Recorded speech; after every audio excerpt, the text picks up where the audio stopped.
Dave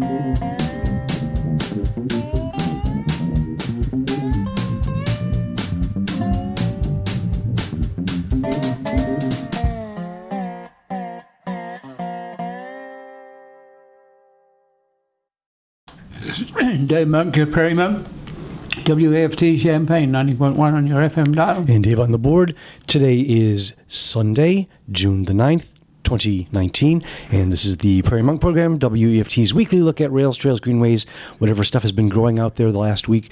Constant rain. Well, we actually had a few days off, I guess, but it's back to rain again. And whatever else Dave has been up to for the last week. Yeah. I ran through some cedar things last week when I was substituting for William.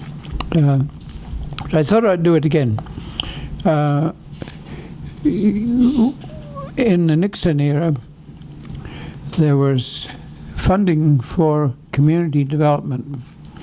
It was designed to provide for community upgrade projects, but also to employ young folk and older folk too that were out of work. And it was an excellent program.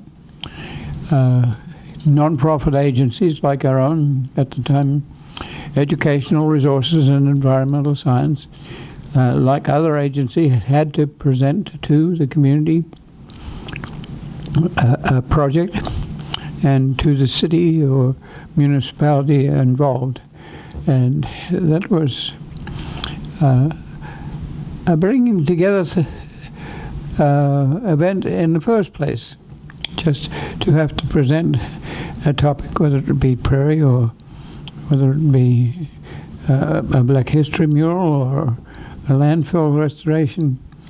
We had to present our case and answer questions, and that process is what I would like to enumerate, because we're going through some of those sorts of stages where we have to do that sort of thing to get to preserve prairies, for instance.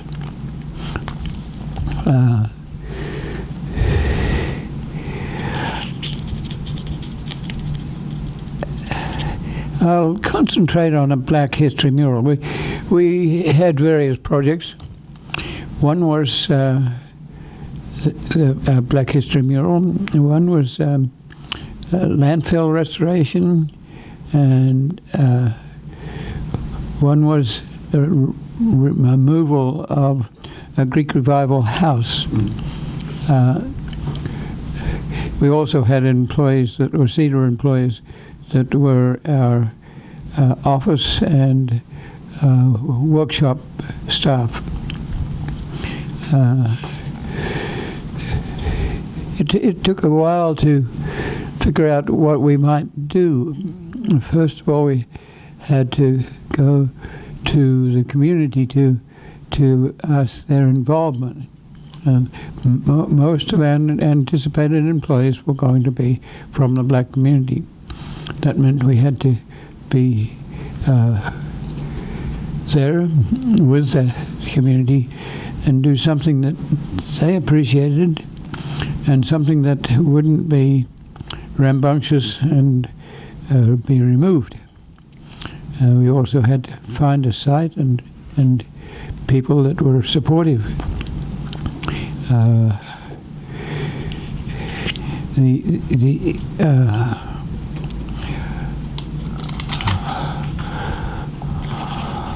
whole aim of CEDA was to bring people together and give them a modest employment. We had the test of support of the Douglas Center Library, the Douglas Center Gymnasium, and the park that is there around in the North End black community. We had the support of schools and churches. But we had to decide what might be possible. So one of the first things we did was to create a workshop or two where people would come together.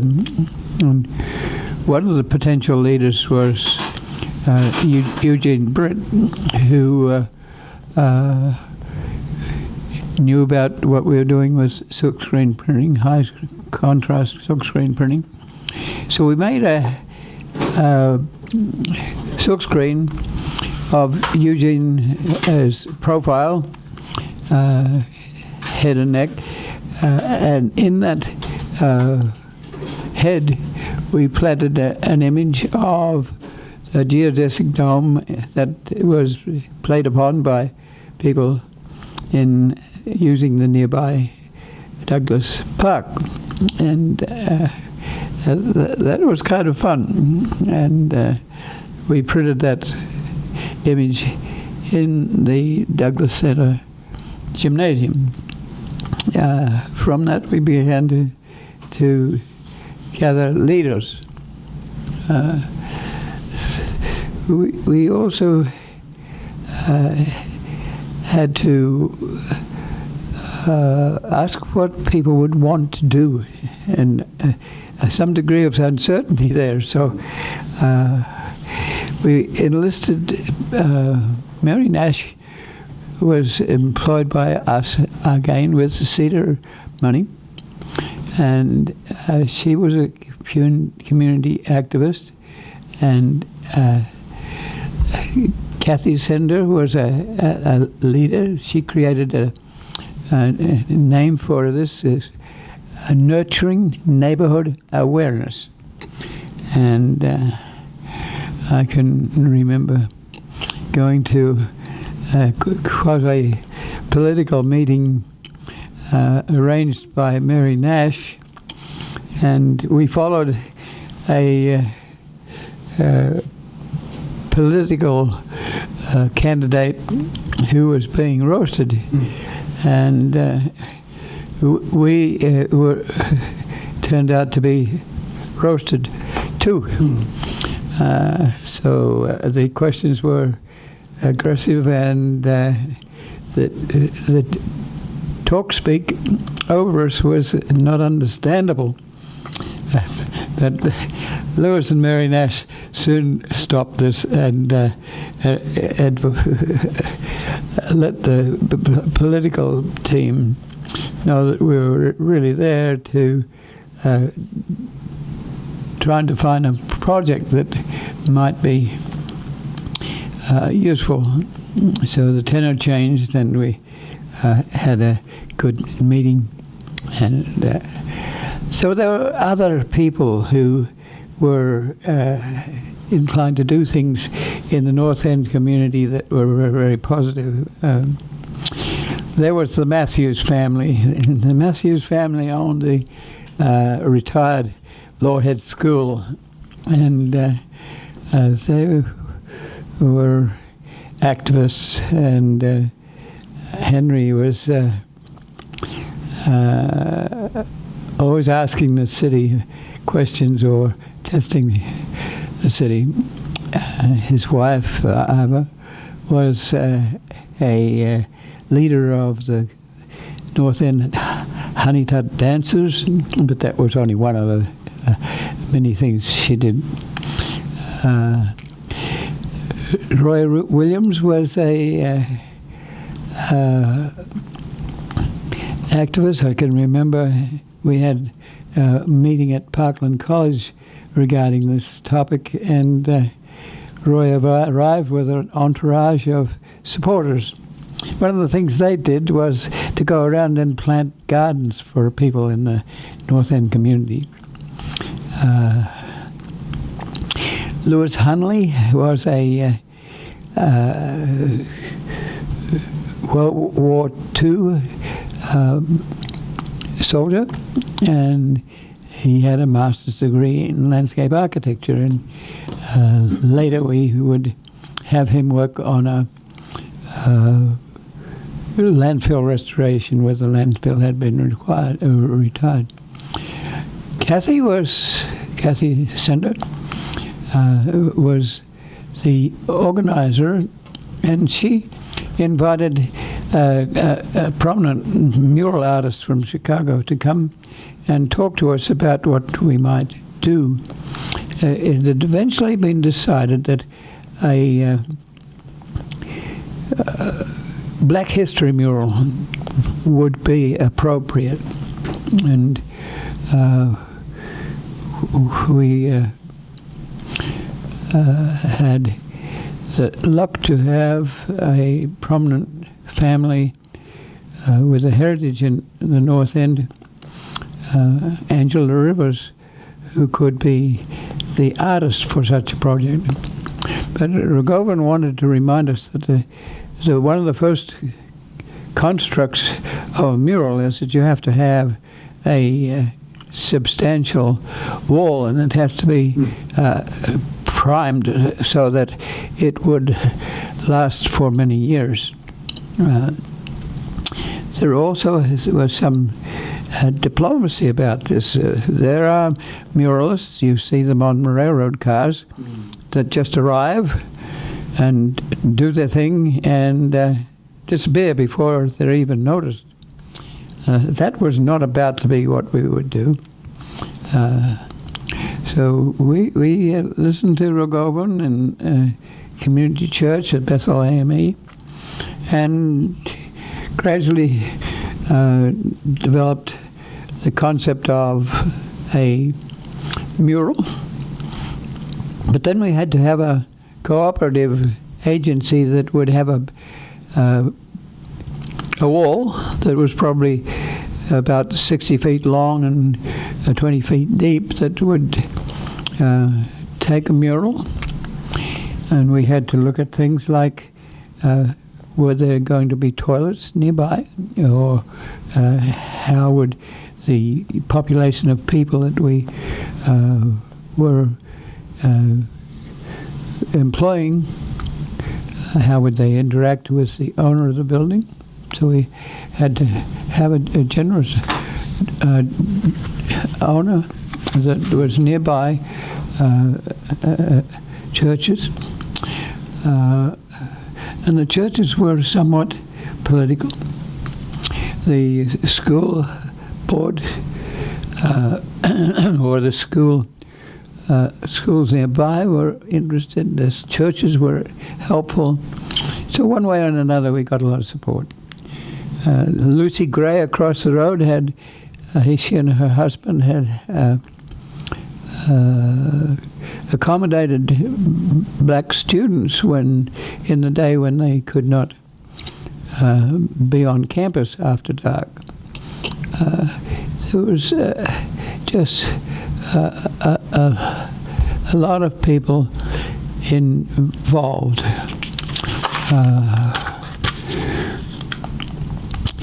The mural for us had to be drawn up and adjudicated by the citizens as well as by a nearby park district.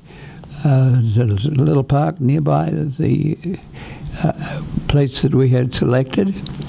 I'm forgetting the name of the business that provided the wall, but that was very generous.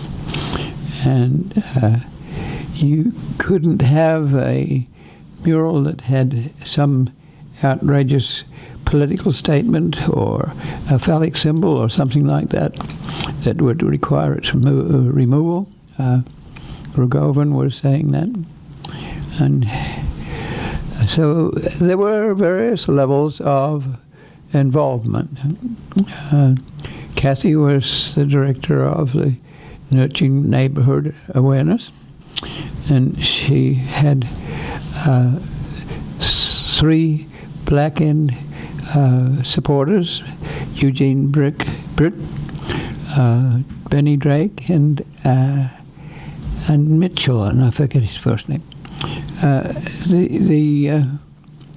Those North End leaders were to select a population of young folk who could use the employment and the experience. It worked out very well. We had 2 groups that one would work in the morning and one would work in the afternoon. Angela drew up a mural and had it adjudicated at various city levels and park district levels, and there was painting by number. There was some recognition of early farmers in the area. There was railroading. There was some back up to the Civil War era and slavery. There were people. There was some criticism that the blacks were too black and the whites of the eyes were too white, because many black community people are not as dramatically black as that. So we had to deal with those sorts of questions. And the wall was prepared, and indeed the mural lasted for 33 years. And so people painted by number. The morning crew was not quite so easy to get out of bed. The afternoon crew didn't want to give up their paintbrushes. They were enthusiastic, and community people would come by and stop in their vehicles and congratulate the workers for doing what they were doing. And the mural has actually been an icon for many years, with signatures on it, and some of the people who were involved are now passed.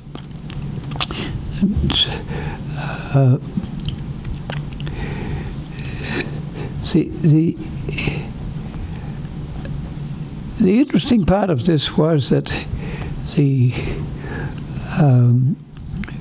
white and black communities came together in a genuine effort to do something that was of interest to both. It took all summer to finish the mural. I think Angela had to finish some of it herself, and then in more recent years,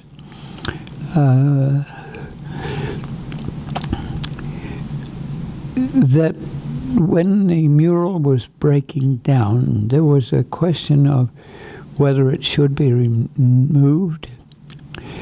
But also there was a problem that the business wall that it was on was going to be torn down for an improved building. So it would have probably cost about $50,000 to resurface a wall and redo the mural. So it was decided that it had had its time. Angela was still around, and so it was an interesting period when in the background there was going to be a U2B circuits of fiber optics, and the North End community was going to be one of the first recipients of such planning, but the North End community was not totally into electronics and computerization, whereas the community around was very interested in getting this sort of development. It was a $35 million project. So the University Library Science Division was asked to work on the interaction here, and Sharon Irish was in charge of bringing the community together at this time. One of the things that they did was to make maps of the community of some years ago, and for people who are older especially to come in and list where certain people lived, where there were vegetable gardens, where they interacted with the railroad, and those maps were drawn on, made comments on, and they're archived with the Urbana Free Library. There were lectures. There were graduate associates. Noah Lester was one that brought commentary together, and there were community meetings at Douglas Center, and quite a lot of fun and interaction about generating these maps and the history that goes with them. A booklet was prepared. So this is in about 1910, I think, and the mural went in about 1978. Is that 2010? You said 1910. That's 2010. Oh, sorry, yes. And so this booklet has an image of the mural, which was 64 foot long and 16 feet deep, and it has pictures of Eugene Britt, who was had his profile in as a silk screen, and we still have some of those silk screens. And there's commentary about the value of doing this sort of thing. Benny Drake, Daniel Mitchell, and Eugene Britt were the prime local associates, and they made comments. The Pelmore family was there, and Suggs family, and the schools, the Washington School, visited, and so that was a successful CETA project. The next one we got involved in, it was a landfill. Lewis Hunley was a landscape architect and had a company that did landscaping work, and he was a leader on putting together prairie and forest on a 9-acre plot of land south of Rantoul that had been a landfill, so it was closed. One of the first things they did was to have Pelmore, who was a heavy-duty contractor, to provide bulldozer support to take the vegetation that was on the landfill, spread unevenly. When you close a landfill, you're allowed to put wood and trees and non-invasive materials on top of the landfill. And so they were put into windrows. We were working with the Air Force Base and had Air Force Base volunteers, and they, being fairly well organized, wanted to put the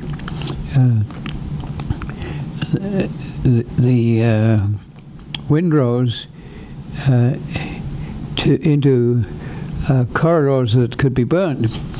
They didn't realize that sometimes when you have a landfill, it can be quite dry underneath and the materials haven't been rotted. So 60 foot down, you can have a permanent fire that might last for years because you can't put it out. So we had to not burn those woods, but let them rot in their windrows. There were some perched water tables, so there was water. There were invasive locust trees. Lewis had a truck. Little things happened. Lewis was in the habit of resting under the truck sometime, and so if somebody else moved the truck, he happened to be partially run over by the truck. Little things that make for awkwardness at the time, but realistic. That project lasted for some time, but the Cedar money gradually got morphed into public service, more social welfare funding, and the Nixon era left. So we have not been able to continue that project, but it's there, and it could be a pollinator site, it could be an interesting site, but it would require community money to make that possible. You can't bring in a bulldozer or a hi-ho to do interesting things without some financial support, and you need the background of the people who are organizing that. Another Cedar event that we had involved the movement of a little historic house. When settlers came here in the 30s, 40s, 50s, that's 1830s, 40s, 50s, they often came from bases in Europe or in the East that were architecturally significant, and they came without necessarily a lot of money, but they knew about Greek Revival fronts or architectural details of dado or windows or what have you. And so they built simple houses, not quite log cabin houses, but there were some of those too. But small houses, usually a few rooms, and rather simple. But they had these elements of interest. And there was one that was, when these people got enough money, they took the plot of land that they were on and took the little old house. They usually dragged it across the snow in wintertime to a location where the small house could be rented. Well, there was one of these houses very near to the University High School. We had a curriculum lab building nearby, and you can look on this little house and know that it was very different from the 3-story or 2-story buildings that had grown around it. So this, in its day, this house was in the middle of the cornfield between Urbana and Champaign, and it looked over the Boneyard Creek, and gradually other houses had grown as the university grew. Well, the university wanted this site for parking for a new Granger Engineering Library, and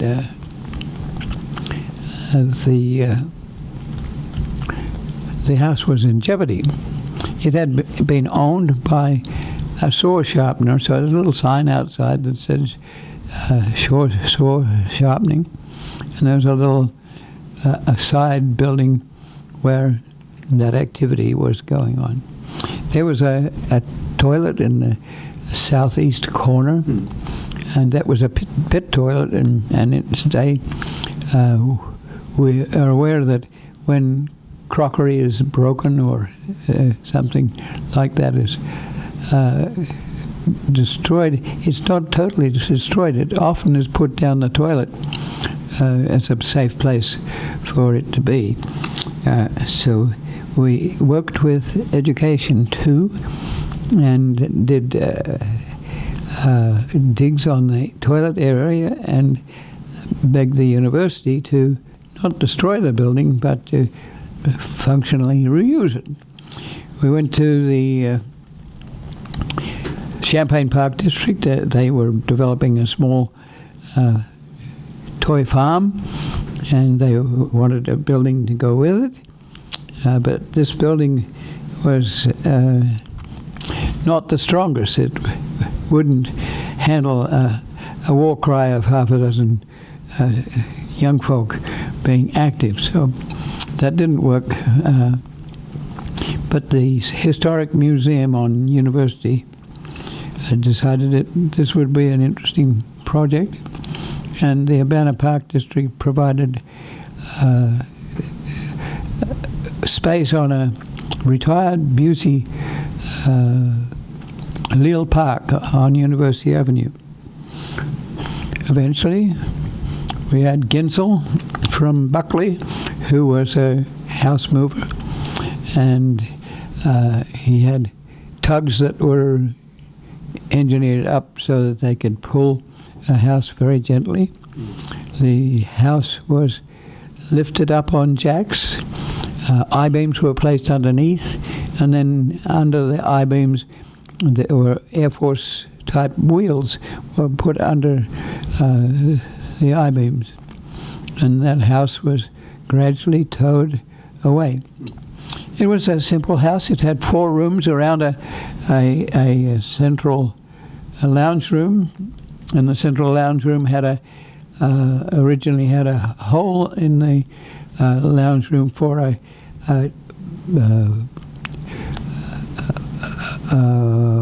heater, a Franklin type heater, and the doors to the rooms around were curtained, not full doors, so that the heat would go into those places.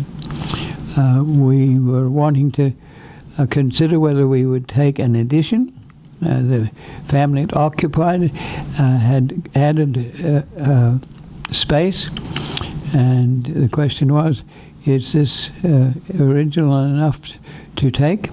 Well, we figured that this was dynamic. It was part of the development, and that we should take the addition as well as the primary house.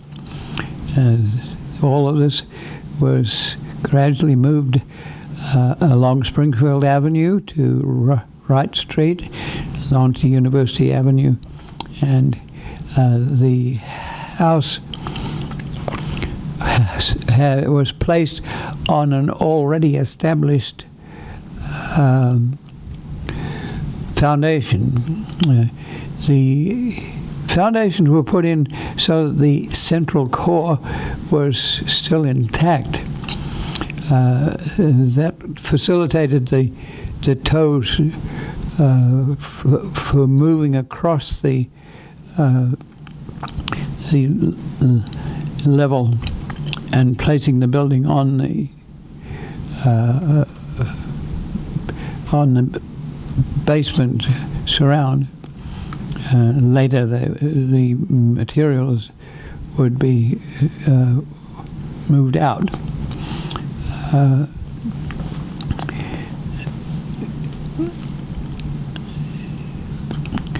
The site was a Busey cemetery until about 1903 or some early time in the century. And then the cemetery was closed. You had to either turn your gravestone down or take the coffins to another cemetery. And so there was a mixture of those sorts of events. You can still see in Leal Park the uneven nature of the ground because the graves subside, or and there was a debate about whether that site was suitable because the Lincoln Lodge Motel next door was thinking to acquire the land for a U of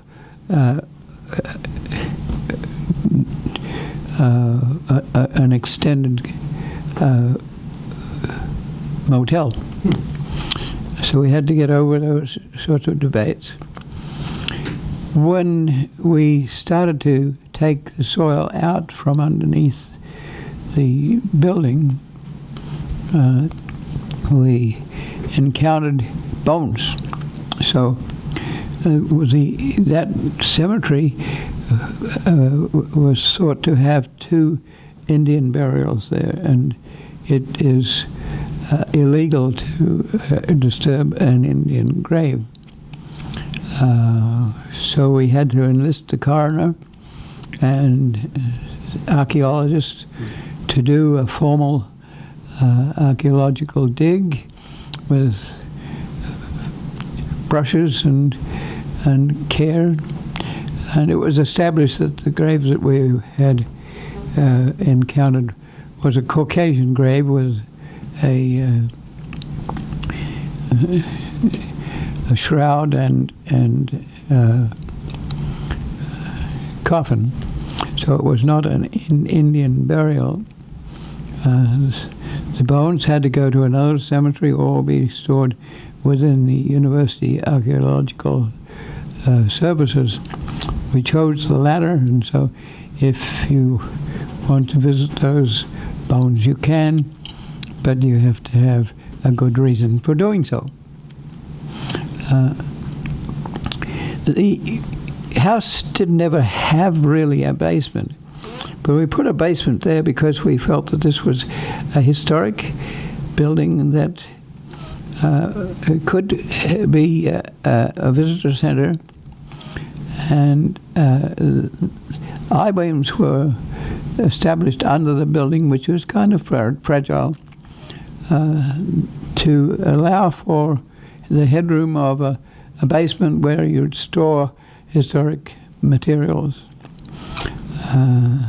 A little difficult because you were digging out a basement that was lower than the surrounding land, so there's a possibility that water would infiltrate into the basement, and it did.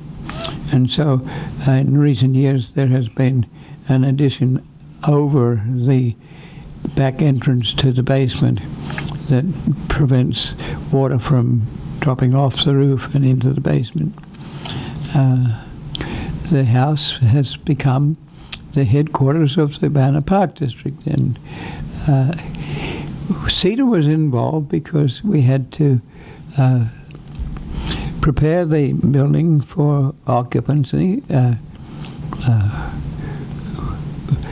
and we had to decide, do you keep the original wiring where you had bare wires and insulators in the attic? Well, we decided that that was historic, and although we would not be using it for modern electricity, it was what was. And the addition had to be checked out because the windows were different from the original house. There was a little entranceway, and that had little windows to the front, and there was a Greek Revival porch where there was a swing. And when we moved the house, the swing may not have gone to, but underneath where the swing was, underneath the house, there was a retinue of beer bottles and kind of a history of how the front porch had been used. The family that owned the house at one stage and had added the extra space commented on the fact that the stairwells creaked, so you couldn't, as a young person, come home late at night and get in without the parents knowing that you were coming in late. And so little things like that help. So this cedar part of that was working on the roof, and we had 5 people on that task, and One was a young woman who was very gung-ho, and she was quite willing to be up on the roof and doing things. And that was a little challenging to some of the other Cedar employees, and so we eventually had to move her out to work with the Historic Museum because it was getting a little intense. And once again, the building now is owned, the land and the building are both owned by the Urbana Park District. And the walls with original size lumber and original trappings is intact, but it has been sided over some because there was no money to historically render the building as a truly historic site. It waits, and if something happens in the future, the building can be restored in a more original manner. The Cedar help extended to the preservation of prairies on South 45 and more general things. Glenn Martin was in charge of so he was a landscape architect, and he was employed as a leader of some of the sort of restoration work. In fact, Glenn Martin and Kathy Sender got together, and they eventually married out of this contact, and that's the sort of thing that is nice for interaction to happen. So Kathy Sender is now Kathy Sender Martin, and they have children and grandchildren, and so this is one of those things that evolves out of something like a Comprehensive Employment Training Act instituted by President Nixon at the time. Lewis Hunley got to work a lot with the landscaping also, and these people became familiar with the fact that we have very little of original prairie left.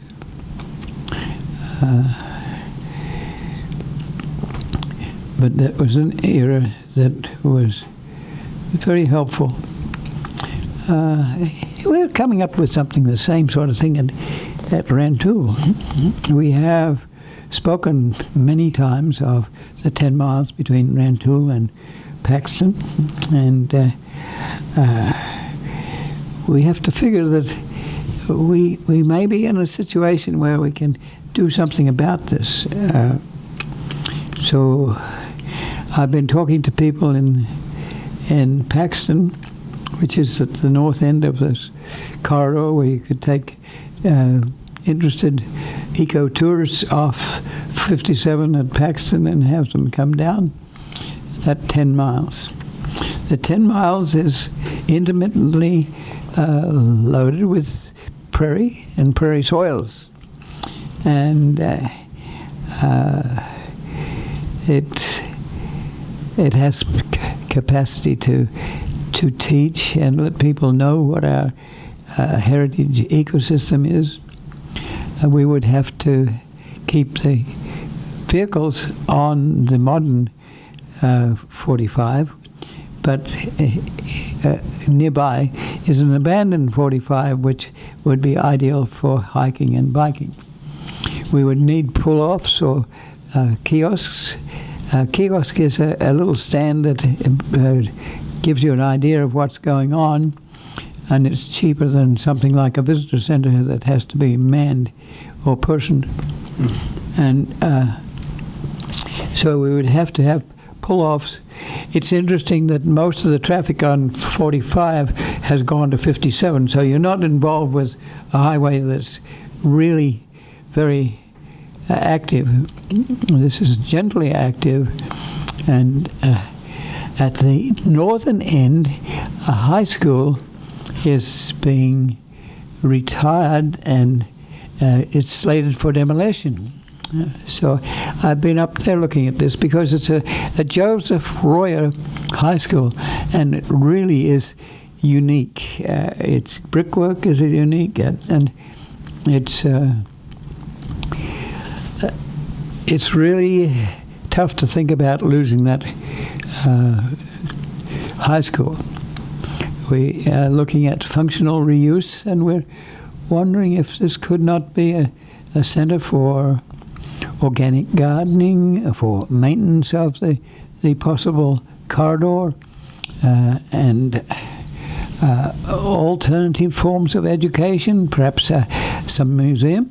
If you go to the Neil Smith Prairie in Iowa, they put $1 million into constructing a visitor center that has room for children to be there. It has a library, it has sales, it has transects of the soil, so you can get an idea of the root of a compass plant going down 15 feet, or burrowing animals or things like that. So if you were to look at something modest in style that would still be okay, then we would like to enlist perhaps a tailor industry in Rantoul that prepares museum displays. We're not speaking for them, but we're looking for those sorts of people that can do things. So there's a Lincoln's Challenge at the Air Force Base, which is doing very well with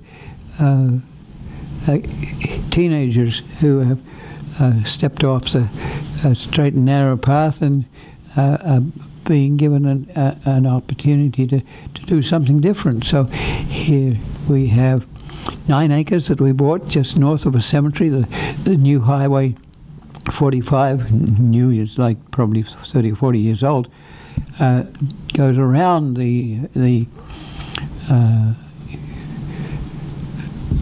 Maplewood Cemetery, and that creates a triangle to the south and a triangle to the north. And Heartland Pathways owns 9 acres of that highway to the north. We have, if you take a transect across from the Canadian National Railroad through an interurban, abandoned, retired interurban railroad line, an old road, then sandwiched in behind in our triangle, there is a borrow pit or a gravel pit which provided glacial till as road pack, and it's very good road pack. So there's 8 feet of soil being removed. And then there was going to be a dual highway, but 57 went in, and that extra roadway that was bought by the Department of Transportation was available for the planting of ash trees. So we have a row of ash trees, but unfortunately the ash trees are dying because of the emerald ash borer. But surprisingly, or not surprisingly, the prairie that was in the soil underneath the ash trees is starting to express itself as it loses the shade that keeps it, that prevents it from growing. So that site could be restored. And around the gravel pit there was areas of remnant prairie that hadn't been destroyed or disturbed. And the interurban especially has interesting plants that we have to imagine was like it was when the settlers came here. So we take that seed and dipsy-doodle it into the borrow pit, and we're hoping to simulate what would happen if you had a prairie after glaciation 10,000 years ago and it was starting to grow back. what we do is encourage the event to happen more quickly, and it is happening. Give it 100 years, and the plants are starting to grow, and very interesting. And this week, the purple coneflower is starting to grow. We've gone through the early season where we have starry-eyed grass and golden Alexander. Now we're into purple coneflower. We have at the other end, the north end of this corridor, very interesting rarebed remnants, and a prospect cemetery that just in the last week or so has been alive with phlox. We don't have the phlox, but we are very jealous of the little remnants that are left. The state has preserved 0.01% of the 2/3 of the state that was prairie. So that's the original. They're reconstruction prairies, but they're very simplistic by comparison. And we have the soils. So you're hoping for the mycorrhiza and the fungi to work with wonders and finding their way into the soil and into the moisture and into the roots of the organisms. Even the interurban, which ran 70 years ago, is being replaced by original plants. Just to the south of this is an acreage of farmland that is not being used. It has a nice little stream coming through from the outwash Plain Creek, and 6 acres of it has been bought by a cemetery, but there are about 6 acres left that we might be able to use as a key to interpretation on the way from Paxton to Rantoul. If we have our druthers, we would start at Kankakee and look at post-glaciated sand dunes that form when the glacial meltways dried up and the loose windblown material was blown across the country, and it's very rich. It came from the Laurentian Shield in Canada, and it's when it's dry, it's very, very dry. When it's wet, it's kind of sloppy, but it's kind of rich. But if you have a transect from Rantoul up the Blooming and down to Ludlow and to Paxton, you have a typical spectrum of wet to mesic to dry, and you also have a cemetery which has history in it, and you have towns at Ludlow and Paxton that have history. Paxton has a Scandinavian background. The streetscape is intact. There's a railroad museum that was a nickel plate museum that went east-west across Paxton. There are nearby little cemeteries at Rankin and Loda, and we really think that we might be able to do something interesting in that corridor. The pollinators are interested in the prairie providing pollinator services. There are bumblebees, there are butterflies, there are small mammals, and herpetology people are finding little snakes that are there in pairs, which means that they are breeding, and they're happy with the space to be large enough to be themselves. Just this week we watched butterflies doing a ritual dance, which is more or less a mating dance, which once again says these creatures are feeling at home in this territory. So we would like to do something like a kickstart and buy that 5 acres for a rough and tough prairie, which is enough to introduce people to a prairie and we would keep the more rare prairie to the north, which is finding its way back as a regrowth succession after many years. I'm looking at 2 minutes. 2 minutes. So this week I met up with I'd called Royce Byatt in Paxton. He's heavily involved in the Paxton Foundation, and we have planted prairies at the nursing center just north of Paxton. So we know each other, and he said, "You ought to talk to Anya." And so I called Anya, and she is gung-ho to save this high school. And so we met at the Prospect Cemetery, and she has all sorts of ideas, not unlike our own, and she's an organic person. She's doing a PhD in forensics biology, and she's an artist, and she loves to climb. She would like to turn some of the high school into a climbing experience and provide whole paths for people to climb onto. So there's a physical interest there. We wonder if there couldn't be a school, a summer school, for interested environmentalists from across the country who might like to know what our heritage prairie is. There's history in the houses. The Byatt family alone has a huge house, and Anya's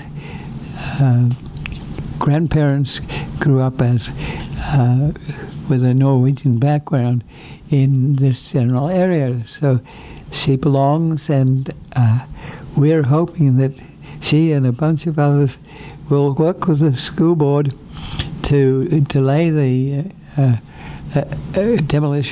proposed demolition at the end of summer of this rather wonderful Royer architectural high school, settled in a community with interesting houses, and you could do a house tour with interest. I often take people there to show them. And then we would like to extend that to Kankakee if we could, and Loda and other places. And 10 seconds. This is Dave Monk, the Prairie Monk, WAFT Champaign, 90.1 on your FM dial. And Dave on the board, and as always, the views and opinions expressed are solely those of the speakers and no one else.